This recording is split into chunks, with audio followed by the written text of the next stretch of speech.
P3N3B4 massal kembali terjadi di Amerika Serikat, kali ini terjadi di subway atau kereta bawah tanah Brooklyn, New York, pada Selasa tanggal 12 April tahun 2022. Seorang pria yang belum diketahui identitasnya dengan memakai masker gas M3L3D4 B0 meter asap dan melakukan P3N3B4 di kereta yang sedang dipenuhi penumpang. Pada saat kejadian kereta bawah tanah sedang dalam jam sibuk orang beraktivitas ke kantor sehingga menimbulkan kepanikan. P3N3B4 massal kembali terjadi di Amerika Serikat, kali ini terjadi di subway atau kereta bawah tanah Brooklyn, New York, pada Selasa tanggal 12 April tahun 2022. Seorang pria yang belum diketahui identitasnya dengan memakai masker gas M3L3D4 B0 meter asap dan melakukan P3N3B4 di kereta yang sedang dipenuhi penumpang. Pada saat kejadian kereta bawah tanah sedang dalam jam sibuk orang beraktivitas ke kantor sehingga menimbulkan kepanikan. P3N3B4 massal kembali terjadi di Amerika Serikat, kali ini terjadi di subway atau kereta bawah tanah Brooklyn, New York, pada Selasa tanggal 12 April tahun 2022.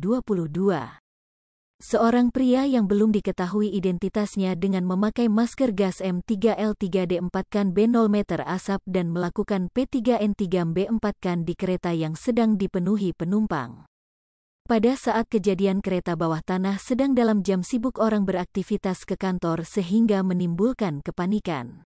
P3N3B4 massal kembali terjadi di Amerika Serikat, kali ini terjadi di subway atau kereta bawah tanah Brooklyn, New York, pada Selasa tanggal 12 April tahun 2022. Seorang pria yang belum diketahui identitasnya dengan memakai masker gas M3L3D4 B0 meter asap dan melakukan P3N3B4 di kereta yang sedang dipenuhi penumpang. Pada saat kejadian kereta bawah tanah sedang dalam jam sibuk orang beraktivitas ke kantor sehingga menimbulkan kepanikan. P3N3B4 massal kembali terjadi di Amerika Serikat, kali ini terjadi di subway atau kereta bawah tanah Brooklyn, New York, pada Selasa tanggal 12 April tahun 2022.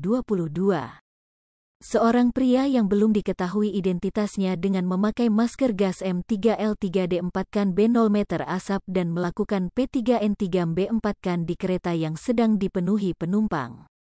Pada saat kejadian kereta bawah tanah sedang dalam jam sibuk orang beraktivitas ke kantor sehingga menimbulkan kepanikan. P3N3B. Hai pemirsa Sri Popo TV, jangan lupa komen, like, dan subscribe, serta tonton terus berita-berita terupdate lainnya ya.